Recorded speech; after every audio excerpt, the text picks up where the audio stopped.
સીબીઆઈએ અમદાવાદની ખાનગી કંપની સામે ગુનો નોંધ્યો છે। બેંક ઓફ ઇન્ડિયા સાથે 121 કરોડની છેતરપિંડીની ફરિયાદ નોંધવામાં આવી છે। બેંક ઓફ ઇન્ડિયાની ફરિયાદના આધારે સીબીઆઈએ આ ગુનો નોંધ્યો છે। ખાનગી કંપની એબીએલ સામે સીબીઆઈએ ગુનો નોંધ્યો છે। અનિલ બાયોપ્લસ લિમિટેડ સામે ગુનો નોંધવામાં આવ્યો છે। સીબીઆઈનું અમદાવાદ અને ગાંધીનગરમાં સર્ચ ઓપરેશન, જ્યારે એબીએલ કંપનીના ડાયરેક્ટર સામે ગુનો નોંધાયો છે। અમોલ શેઠ, દર્શન મહેતા અને નલિન ઠાકોર સામે ગુનો નોંધવામાં આવ્યો છે। આ ખાનગી કંપની સામે બીઓઆઈની ફરિયાદ બાદ ગુનો નોંધવામાં આવ્યો છે।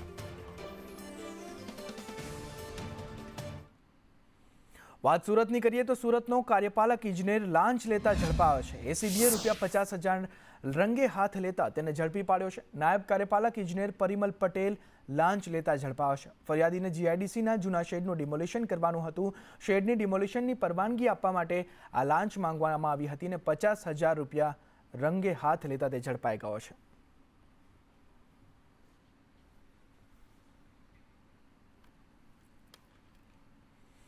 અમદાવાદના ભગુદરામાંથી દારૂ ભરેલી ટ્રક ઝડપાઈ છે। કેમિકલ ભરવાના ડ્રમમાં વિદેશી દારૂ ભરેલો હતો। પોલીસે 21 લાખના વિદેશી દારૂ સાથે બેને ઝડપી પાડ્યા છે। અંકલેશ્વરના મોહિત અને ખંભાતના આશીષની ધરપકડ કરવામાં આવી છે। આરોપીઓ પાસેથી 31.68 લાખનો મુદ્દામાલ પણ પોલીસ દ્વારા જપ્ત કરાયો છે। મુખ્યમંત્રી ભૂપેન્દ્ર પટેલે થરાદના ખાનપુર ગામની મુલાકાત લીધી। પાણી ભરાવાની સમસ્યાના કાયમી ઉકેલની ખાતરી આપી।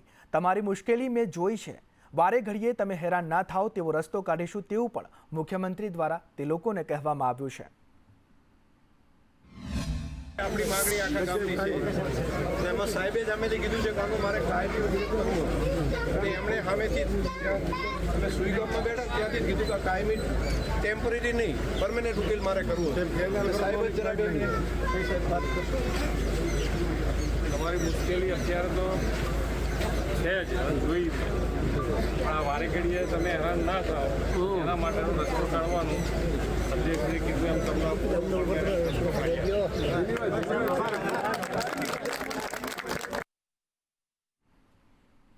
તો થરાદના દૂધ શીત કેન્દ્રમાં મુખ્યમંત્રીની સભા મળી। સભામાં વિધાનસભા અધ્યક્ષનું નિવેદન સામે આવ્યું। પાણીના કાયમી નિકાલની સીએમએ ખાતરી આપી। નાગલા, ખાનપુર, સૌપુરામાં પાણી ભરાવાની સમસ્યા છે। 1,000 કરોડનો ખર્ચ થાય તો પણ તે કરવાની તૈયારી છે તેવું શંકરભાઈ દ્વારા કહેવામાં આવ્યું છે। નદીમાં પહેલા પાણી જતું હશે પણ ક્યાંક ને ક્યાંક અવરોધ આવ્યો હશે અને પાણીના નીકળી નદી આખી શેખ દરિયા ઉગી આ રણ ઉગી આપણે પહોંચે તો એની વ્યવસ્થા એના માટે મેં તો એમાં તો ખૂબ મોટો ખર્ચો થાય અને આવું આખું આયોજન કરવું પડે। માનનીય મુખ્યમંત્રીશ્રીએ કીધું ખર્ચા આવું ના જોશું અને પરમેનન્ટ વ્યવસ્થા કરો, કાયમી ઉકેલ કરો। રોજે રોજ પૂર આવે, રોજે રોજ સમસ્યા આવે, એના કરતાં એનો કાયમી ઉકેલ થાય। શહેરનું પાણી અહીંથી ના નીકળતું હોય તો આપણે અહીંયા કાઢીને બહાર પમ્પિંગ કરીને ત્યાં મૂકીએ, ત્યાંથી વળી ખાનપુરથી પમ્પિંગ કરીને આગળ મૂકે અને ક્યાં સુધી આ બધા પ્રશ્ન ચાલ્યા કરે। નાગલાનો પ્રશ્ન એટલો જ હોય, ખાનપુરનો એટલો હોય, આજુબાજુના અહીંથી સૌપુરાનો એટલો હોય, વડોદરનો એક પ્રશ્ન હોય, તો આ આખા વિસ્તારમાંથી પરમેનન્ટ વ્યવસ્થા કંઈક કરવી પડે।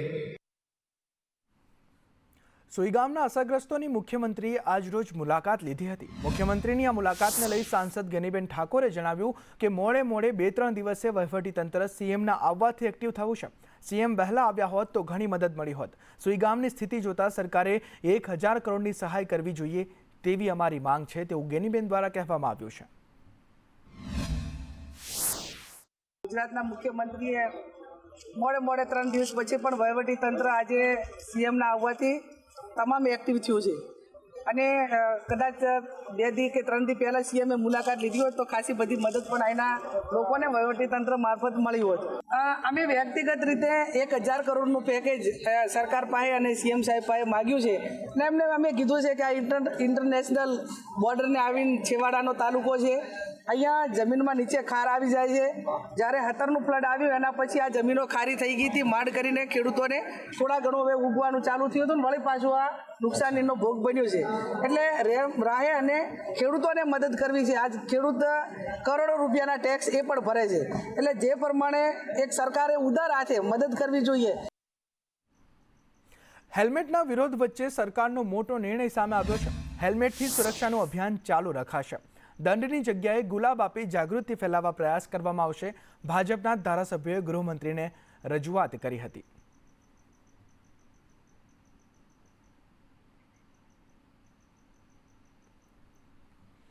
તો હેલ્મેટના કાયદા અંગે સરકારના નિર્ણયને સુરતની જનતાએ આવકાર્યો છે. રાજ્ય સરકારનો વર્ષ 2025નો એકમાત્ર સારો નિર્ણય છે.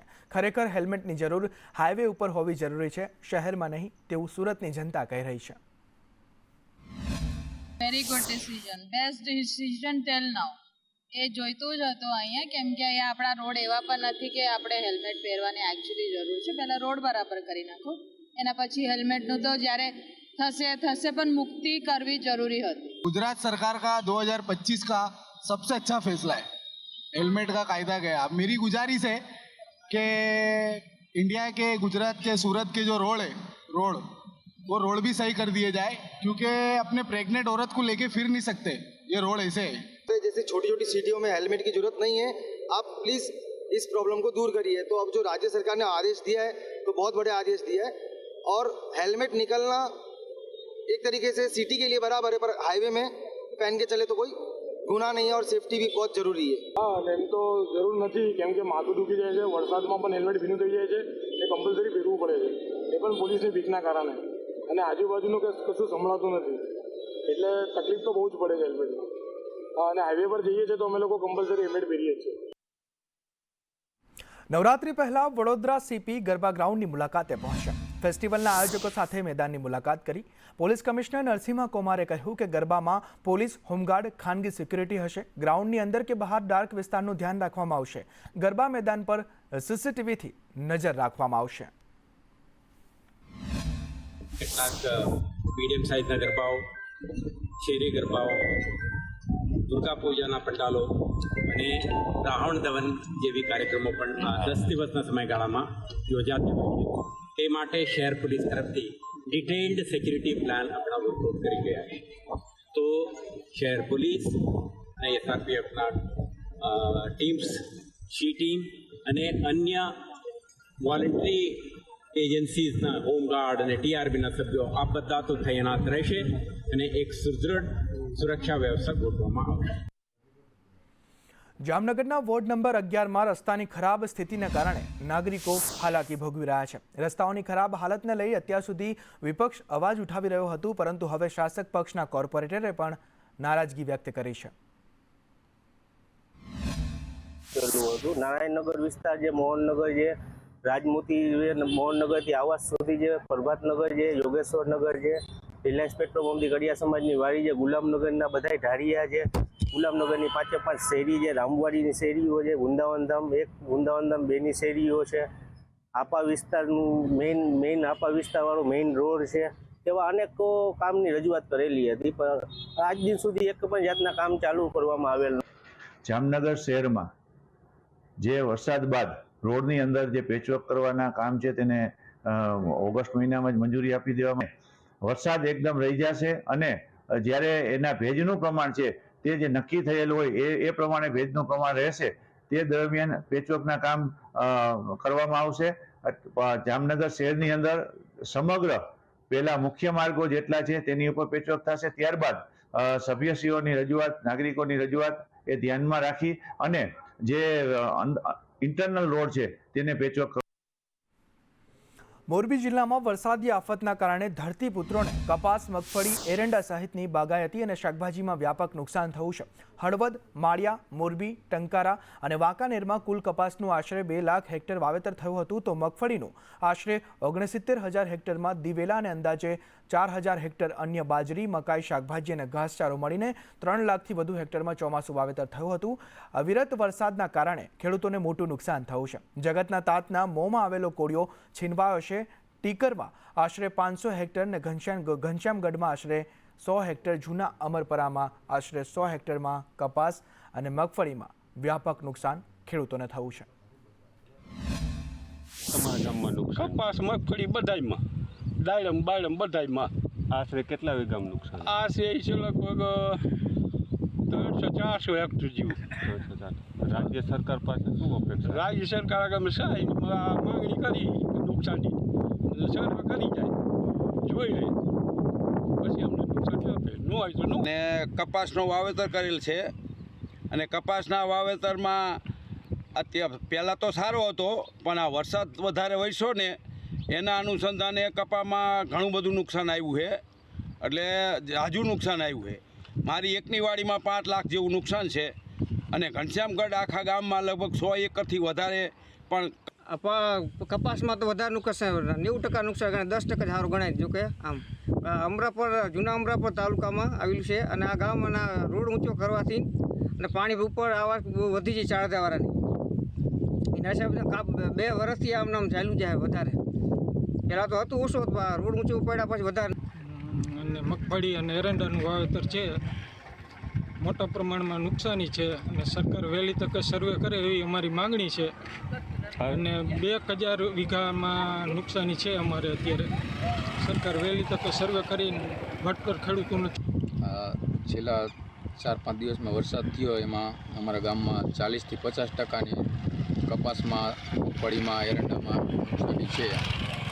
તો અમે સરકારશ્રીને રજૂઆત કરવા માગીએ છીએ કે અમારા ગામમાં સર્વે થાય અને ઝડપથી આનો સર્વે થઈને પછી ખેડૂતોને એનો વળતર ચૂકવવા અમારી માંગ છે. મોરબી જિલ્લામાં વરસેલા વરસાદના પગલે ખેડૂતોને વ્યાપક પ્રમાણમાં નુકસાન થયું છે ને તેને લઈ અત્યારે આપણે હળવદ તાલુકાના ઘનશ્યામગઢ ગામે આવ્યા છે ને ઘનશ્યામગઢ ગામે કપાસ, મગફળી સહિતના વિવિધ પાકોમાં નુકસાન થયું છે. જે પ્રકારે પાક તૈયાર થઈ ગયો છે ને ત્યારે જ વરસાદ થતાં કપાસના અને ગીંડવાનો પાક છે તે સડી ગયો હોય તેવા પ્રકારના દ્રશ્યો જોવા મળે છે. આમ તો જે પ્રકારે ગામના ખેડૂતો પાસેથી માહિતી મળી છે કે આશરે 500થી 600 હેક્ટરમાં નુકસાન થયું છે, ત્યારે રાજ્ય સરકાર દ્વારા વહેલી તકે સર્વે કરી અને ખેડૂતોને યોગ્ય વળતર ચૂકે તેવી ખેડૂતો દ્વારા માંગ કરવામાં આવી છે. પરંતુ રાજ્ય સરકાર દ્વારા ક્યારે સર્વે કરવામાં આવશે અને ખેડૂતોને ક્યારે મદદ કરશે તે જોવાનું રહ્યું. જગદીશ પરમાર, સંદેશ ન્યૂઝ, મોરબી. આ તરફ ભાવનગરમાં છેલ્લા લાંબા સમયથી દબાણ હટાવવાની કામગીરી હાથ ધરવામાં આવી છે. ત્યારે સુભાષનગર વિસ્તારમાં આવેલ દેવીપૂજક વાસમાં પણ માતાજીની 60 વર્ષ જૂની ડેરીનું દબાણ હટાવવામાં આવતા દેવીપૂજક સમાજમાં રોષ ફેલાયો હતો. આ મંદિર, રોડ, રસ્તા કે અન્ય જાહેર એકમો માટે કોઈપણ પ્રકારે બાધારૂપ ન હોય, આસ્થાના આ કેન્દ્રને દૂર ન કરવા દેવીપૂજક સમાજમાં માંગ ઉઠવા પામી છે. શું ઘટના બની? મંદિર મ્યુનિસિપાલિટી આવીને ડેમોશન લગાડીને આ મંદિર તોડી નાખ્યું. 2.5 ફૂટમાં મંદિર હતું. અત્યારે અમે રજૂઆત કરવા ગયા કમિશનરને મળવા, તો કમિશનરે એમ કીધું તમને દેવી પૂજકને મળવું અત્યારે અમારે મળવું નથી, ના પાડી. અને તમારે મળવું હોય તો જો અમારા કમિશનર આશિકીન છે અમારા, એને મળી લો. હવે એને અમે મળવા ગયા હતા, એ ભાઈ એમ કીધું સાહેબે કે તમારો મંદિર મૂર્તિને કોઈને કાંઈ વાંધો નહીં આવે. તપાસ કરી છે. હા, સ્થળ ઉપર તપાસ કરી.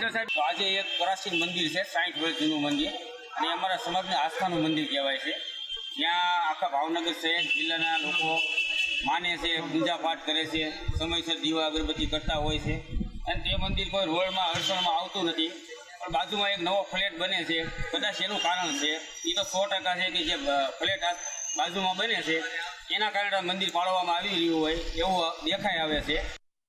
આ તરફ પાલનપુરમાં એલિવેટેડ બ્રિજ પર ગાબડું પડ્યું. આરટીઓ સર્કલ પાસે નવીન બ્રિજ પર ગાબડું પડી ગયું છે.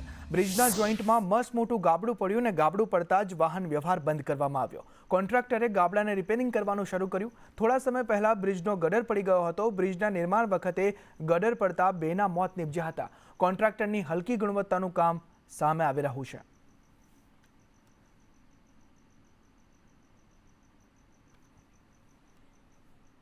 મોરબી મહાનગરપાલિકાએ જીઆઈડીસી પાસેનું 4 માળનું મિડવે એમ્પાયર બિલ્ડિંગ સીલ કર્યું છે. નિયમ વિરુદ્ધ પાણીનો જાહેરમાં જગ્યામાં નિકાલ કરવામાં આવતો હોવાથી મહાનગરપાલિકાએ કડક કાર્યવાહી કરી. મિડવે એમ્પાયર બિલ્ડિંગમાં 175 જેટલી ઓફિસ અને દુકાનો આવેલી છે. કન્યા છાત્રાલય તથા શનાળા રોડ પર પાણી નિકાલ કરવામાં આવતા લોકોને હાલાકી ભોગવવી પડી રહી હતી. કર્યો તો ખબર પડી કે અહીંયાથી પાણીનો નિકાલ ગેરકાયદેસર રીતે કરવામાં આવતું હતું. આ અંગે ભૂતકાળમાં પણ નોટિસો આપવામાં આવેલી છે. લાલ નોટિસ પણ અમે 17/7/25ના રોજ આપેલી છે અને એ સિવાય પણ અમે નોટિસો આપેલી છે. છતાં જે કાળજી બેસિક રાખવી જોઈએ, જેનાથી બીજા લોકોને તકલીફ ન પડે, નાગરિકોને તકલીફ ન પડે, એ રાખવામાં ન હોવાના કારણે આજે કાર્યવાહી જીપીએમસી એક્ટ અંતર્ગત કરવામાં આવી છે. અરવલ્લી જિલ્લાના ભિલોડામાં ભારે વરસાદ અને હાથમતી ઇન્દ્રાસી જલાગાર યોજનાના ઓવરફ્લોના કારણે ખેડૂતોની હાલત કફોડી બની છે. મવગામ પાસે આવેલા આ ડેમના પાણી ખેતરોમાં ફરી વળતા ખેડૂતોએ કરેલો વાવેતરનો તમામ ખર્ચ માથે પડ્યો છે. મકાઈ, કપાસ, મગફળી અને સોયાબીન જેવા પાકો સંપૂર્ણપણે નાશ પામ્યા છે. વીઘે 10,000 થી 15,000નો ખર્ચ કરી રહેલી મહેનત પર પાણી ફરી વળ્યું છે. અહીંયા મહુમાં હાલ પરિસ્થિતિ એવી છે કે પાણીની બહુ ભરાઈ ગયું છે. ઓવર જે એની બોર્ડર હતી 585 ને એના ઉપર પણ પાણી આવે છે. સરકાર એના ઉપરના જે ખેતરો છે એમાં પાણી બહુ ભરાઈ જાય છે, એટલે કોઈ એમાં ધ્યાન આપતી નથી. જો પહેલેથી દરવાજા કંઈ ખોલવામાં આવે તો આ ખેતીની જમીન જે ઉપરની બોર્ડરની છે એ બચી શકે એવું છે. જ્યારથી આ ઇન્દરાસી અને હાથમાંથી જલાગાર યોજના અહીંયા આવી છે ત્યારથી અહીંના બધા ખેડૂતો પરેશાન થઈ ગયા છે. ચોમાસાની અંદર વાવેલો બધો પાક પાણીમાં ગરકાવ થઈ જાય છે અને કશું જ મળતું નથી. સાથે સાથે પશુપાલકો માટે ચારાનો પણ પ્રોબ્લેમ આવે છે અને ચારાનો માટે પશુપાલકો અહીંયા ત્રાહિમામ થઈ ગયા છે. જાનવરો બધું રાખી શકતા નથી અને શું ખવાડવું રાખે તો આ બહુ પ્રોબ્લેમ છે. ખેરાલુના પૂર્વ એમએલએના ખેતરમાંથી ચંદન ચોરાયું છે. ખેરાલુ તાલુકાના મલેકપુર ગામની આ ઘટના છે. અજમલજી ઠાકોરના ખેતરમાંથી ચંદનની ચોરી થઈ ગઈ. અજમલજીના ખેતરમાં 40થી વધુ ચંદનના વૃક્ષ છે.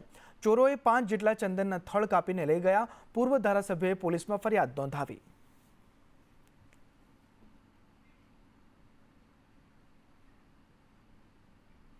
હિન્દુ વિસ્તારમાં વિધર્મીને મકાન વેચવાનો વિરોધ કરવામાં આવ્યો છે. અમદાવાદના ગોમતીપુરમાં સ્થાનિકોએ વિરોધ નોંધાવ્યો. મગન કુંભારની ચાલીના લોકોએ પોલીસ મથકે વિરોધ નોંધાવ્યો. અશાંત ધારાના ઉલ્લંઘનનો લોકોનો આરોપ છે. પોલીસે અરજીના આધારે તપાસ હાથ ધરી છે.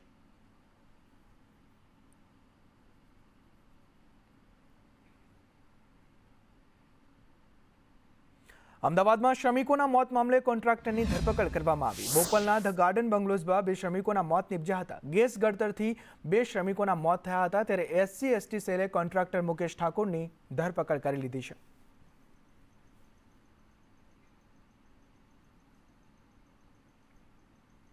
પોરબંદર જિલ્લામાં 2 દિવસ પહેલા એક શિક્ષક સામે દુષ્કર્મ અને પોક્સોની કલમ હેઠળ પીડિત સગીરાની બહેને ફરિયાદ નોંધાવી હતી, જેમાં પોલીસે ગઈકાલે જ સાયન્ટિફિક પુરાવાને અભાવે આરોપી શિક્ષકને નોટિસ આપી તપાસમાં સહકાર આપવાની બાંહેધરી લઈ જવા દીધા હોવાનું સામે આવ્યું છે. એટલું જ નહીં, આ શિક્ષક જાણે નિર્દોષ હોવાનો પોલીસે ચુકાદો આપી દીધો હોય તેમ ગ્રામજનોએ વાતે ગાતે પુષ્પ વરસાવી શિક્ષકનું સન્માન કર્યું હતું.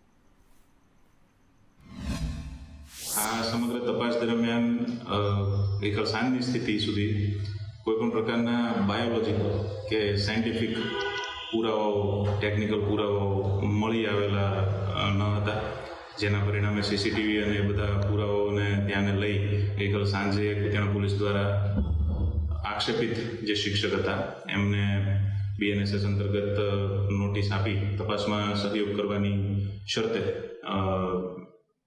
ગઈકાલે રાત્રે રિલીવ કરવામાં આવે છે. અમદાવાદ મ્યુનિસિપલ કોર્પોરેશન દ્વારા નવરાત્રી માટે પ્લોટ ફાળવવામાં વિવાદ થયો છે. વિપક્ષ નેતા શહજાદ ખાન પઠાણે AMC પર ભેદભાવનો આરોપ મૂક્યો છે. આ વિવાદનું કારણ એ છે કે LG ગ્રાઉન્ડનો પ્લોટ 16 લાખમાં ભાડે અપાયો, જ્યારે નજીકનો ફૂટબોલ ગ્રાઉન્ડ માત્ર 2 લાખમાં ભાડે આપવામાં આવ્યો. વિપક્ષનો આરોપ છે કે આ રીતે AMC પોતાના માનીતા લોકોને ઓછા ભાવે પ્લોટ આપે છે.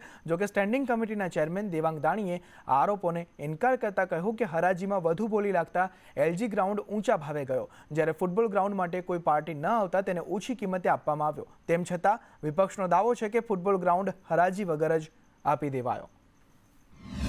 फुटबॉल ग्राउंड को काकरिए में स्काई इवेंट्स अहमदाबाद को 10 दिन के लिए 2 लाख रुपए में भाड़े में देता है, यानी कि रोजाना सिर्फ 20,000 रुपए भाड़ा. एक कंपनी को 16.5 लाख रुपए के लिए दिया जाता है. वही दूसरे नवरात्रि आयोजकों को, जो कि कांग्रेस पार्टी का ये मानना है कि जो राजकीय नेताओं की भलामण लेकर आए हैं, जो अहमदाबाद म्युनिसिपल कॉरपोरेशन के या कोई सरकार के अधिकारियों की भलामण लेकर आते हैं, उन्हें सिर्फ 2 लाख रुपए भाड़े में दिया जाता है. એ પ્લોટ ટેન્ડર હરાજીમાં મૂકવામાં આવેલો હતો અને એપ્લિકન્ટ દ્વારા જ જેને હરાજીની અંદર ભાગ લીધો એને અપફેટ વેલ્યુ કરતાં આટલી ઊંચી કિંમત લગાવી હતી. પરિણામે એ ભાવ આપણે વાત કરી કે 16 લાખની અંદર એ ઓક્શનમાં પ્લોટ ગયો હતો, જ્યારે જે બીજી જગ્યા છે એ પ્લોટ હરાજીમાં હતો નહીં. મહાનગર દ્વારા એપ્લિકન્ટ દ્વારા અરજી જે કરવામાં આવી હતી અને સેવાકીય રીતે નવરાત્રિ જ્યારે ઉજવાતી હોય, જેની અંદર નફાનો કોઈ ઉદ્દેશ ના હોય, તો તદ્દન આ વાત કરીએ કે વિપક્ષ દ્વારા જે આક્ષેપ કરવામાં આવ્યો છે એ ઓલરેડી જે ઓક્શનની અંદર લીધેલા પ્લોટની વાત છે. આ તરફ AMC ટેલિકોમ્યુનિકેશન એક્ટ 2023નો અમલ કરશે. 1 જાન્યુઆરી 2026થી આ લાગુ પડશે. અમદાવાદમાં કુલ 2000થી વધારે ટેલિકોમ ટાવર છે. ટેલિકોમ કંપનીઓએ જંત્રીના 15% ચૂકવવા પડશે. ટેલિકોમ કંપનીઓ પાસેથી 19 કરોડ વસૂલવાના બાકી છે.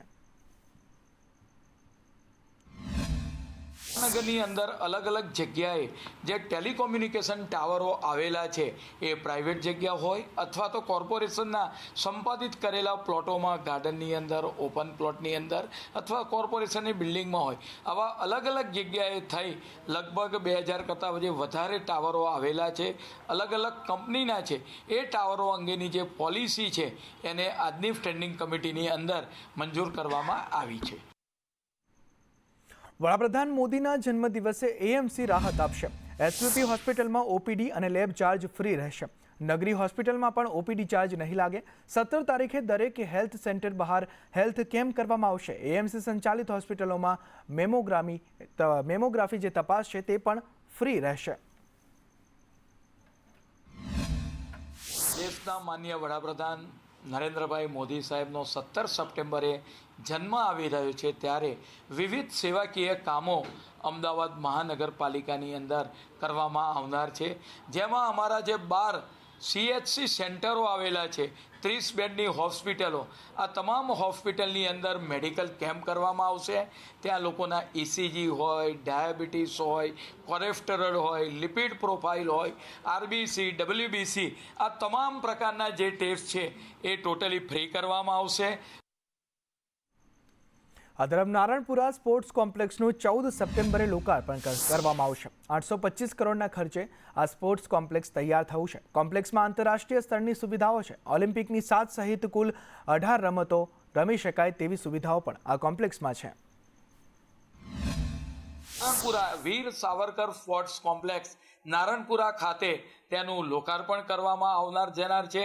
2022ની અંદર માનનીય અમિતભાઈના હસ્તે તેનું ખાતમુહૂર્ત કરવામાં આવ્યું હતું અને હવે આગામી 14 તારીખે બપોરે 2 કલાકે આ જે સ્પોર્ટ્સ કોમ્પ્લેક્સ છે વીર સાવરકર તેનું લોકાર્પણ કરવામાં આવશે. આગામી 17 સપ્ટેમ્બરે પીએમ મોદીનો જન્મદિવસ આવી રહ્યો છે, જેને લઈને બીજેપીએ સેવા પખવાડિયું ઉજવવાનું આયોજન કર્યું છે. જેના ભાગરૂપે બીજેપી યુવા મોરચા દ્વારા નમો યુવા રનનું આયોજન કર્યું છે.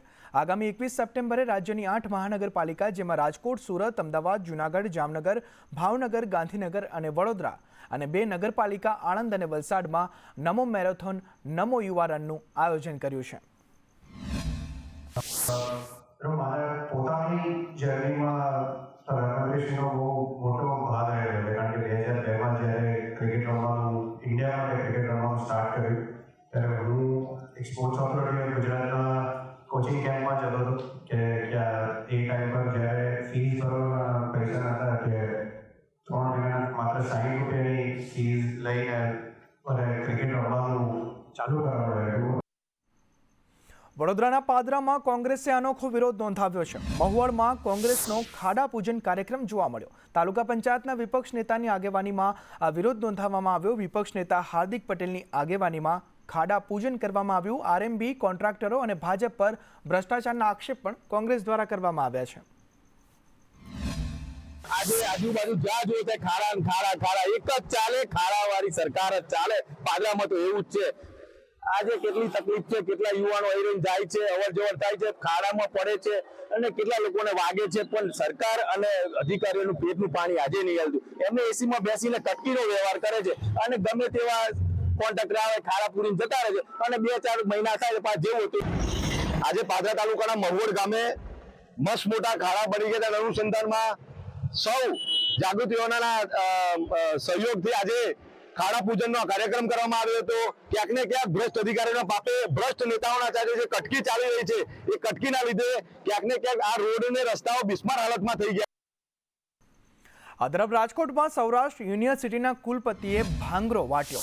11મી સપ્ટેમ્બરને સ્વામી વિવેકાનંદનો જન્મદિવસ ગણાવ્યો. 11મી સપ્ટેમ્બરને યુવા દિવસ તરીકે ઉજવાતો હોવાનું જણાવ્યું. વિદ્યાર્થીઓ સમક્ષ કુલપતિ ડોક્ટર ઉત્પલ જોશીએ વાટ્યો ભાંગરો. કેન્દ્રીય મંત્રી સહિતનાઓની હાજરીમાં આ ભાંગરો વાટ્યો. વાસ્તવમાં સ્વામી વિવેકાનંદનો જન્મદિવસ 12 જાન્યુઆરી છે. એક સરસ મજાનો સુમેળ થયો છે.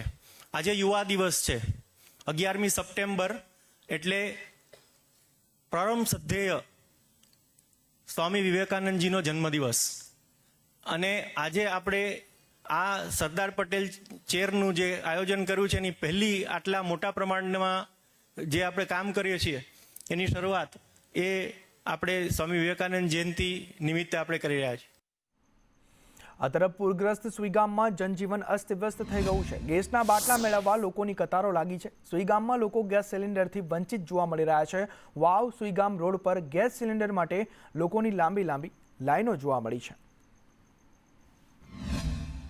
બનાસકાંઠા જિલ્લાના સરહદીય પંથકોમાં જે વરસાદ થયો ને વરસાદ બાદ પરિસ્થિતિ છે તે પરિસ્થિતિ ખૂબ જ ગંભીર બની છે. જે પ્રકારે લોકોના ઘરે બાટલા છે તે ખૂટી ગયા છે, પરંતુ હવે આ બાટલાની જે ગાડીઓ છે તે 5-5 દિવસ બાદ હવે વિસ્તારોમાં પહોંચી રહી છે. ગામની બહાર બાટલા લેવા માટે લોકોની જે કતારો છે તે લાગી રહી છે. પાણી માટે જેમ કતારો લાગતી હોય છે તેવા દ્રશ્યો છે તે અત્યારે જિલ્લાના સરહદીય વિસ્તારોમાં જોવા મળી રહ્યા છે. આપ દ્રશ્યોમાં જોઈ રહ્યા છો, લોકો છે તે બાટલા લેવા માટે અત્યારે લાઈનોમાં લાગ્યા છે. ડબલ જોશી સંદેશ ન્યૂઝ સુઈગામ. આરોપી હાર્દિક પ્રજાપતિને કાયદાનું ભાન કરાવાયું. વડોદરા પોલીસે હાર્દિક પ્રજાપતિને ઉઠક બેઠક કરાવી. આરોપીને કાન પકડીને માફી મંગાવવામાં આવી છે. પોલીસને ચકમો આપી તે ફરાર થઈ ગયો હતો. દીપેન પટેલ હત્યા કેસમાં તેને કોર્ટમાં રજૂ કરવામાં આવ્યો હતો.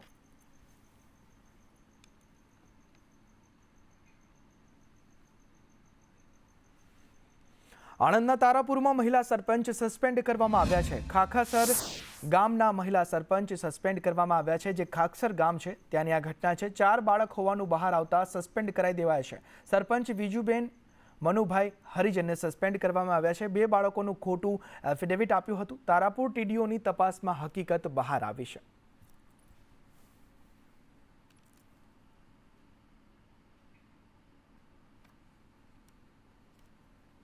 હારીજના ખાખડી ગામની પ્રાથમિક શાળામાં બાળકોને આપવામાં આવતું મધ્યાહન ભોજન બિન આરોગ્યપ્રદ હોવાના આક્ષેપ વાલીઓ અને વિદ્યાર્થીઓ દ્વારા કરવામાં આવી રહ્યા છે.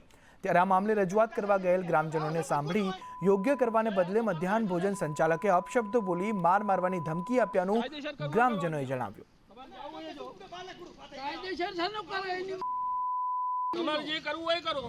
અમે ગ્રામજનો દ્વારા સ્કૂલમાં ગયેલા ત્યારે પ્રિન્સિપાલ ને અમે કમ્પ્લેન કરતા હતા. ત્યારે તલાજી અભાજી જે સંચાલકના પિતા છે એ ઉશ્કેરાઈને સમગ્ર યુવાનોને ના બોલવાના શબ્દો બોલ્યા અને તીક્ષ્ણ હથિયાર હણતો લઈને બધાને મારવા માટે આવેલા. જેથી વારંવાર અમે ઘણી વાર આની રિક્વેસ્ટ કરી છે, પણ આનું આજ દિવસ સુધી કોઈ નિરાકરણ આવ્યું નથી. અમે સ્કૂલમાં મધ્યાહન ભોજનની રિક્વેસ્ટ કરવા ગયા હતા કે સ્કૂલમાં છોકરાઓને જમવામાં જીવડા અને વાળ ને એવું બધું આવે છે. પછી મધ્યાહન ભોજનવાળા તેઓ રિક્વેસ્ટ કરવા ગયા તે તેઓ જે ચાલવે છે તલાજી અભાજી એમને એવું કીધું કે તમારાથી જે થાય એ કરી લો. ખીચડીમાં બાલે પણ મોટા મોટા આવે અને પરસીઓ નાખીને ખીચડી કરાવે. રોજ ખીચડી જોઈ સુખડીમાં બાલ જ હોય અને ચણા ચાટમાં રે નકરે ધનેરા અને મરેલા જીવડા પણ હોય છે. આ તરફ હિંમતનગરમાં આર્મી જવાન સાથે ઘર્ષણના મુદ્દે કરણી સેનાના અધ્યક્ષ રાજ શેખાવતનો વિડીયો વાયરલ થયો. 14 તારીખે રાજ શેખાવત નોંધાવશે ઉગ્ર વિરોધ. ત્યારે પોલીસ કર્મીઓ સામે કાર્યવાહીની માંગ કરાશે. પોલીસ ચોકીમાં તોડફોડ બાદ ટોળા વિરુદ્ધ ફરિયાદ દાખલ કરાઈ. પોલીસ તાત્કાલિક ધોરણે ધરપકડ બંધ કરે તેવું પણ શેખાવત દ્વારા કહેવામાં આવ્યું છે.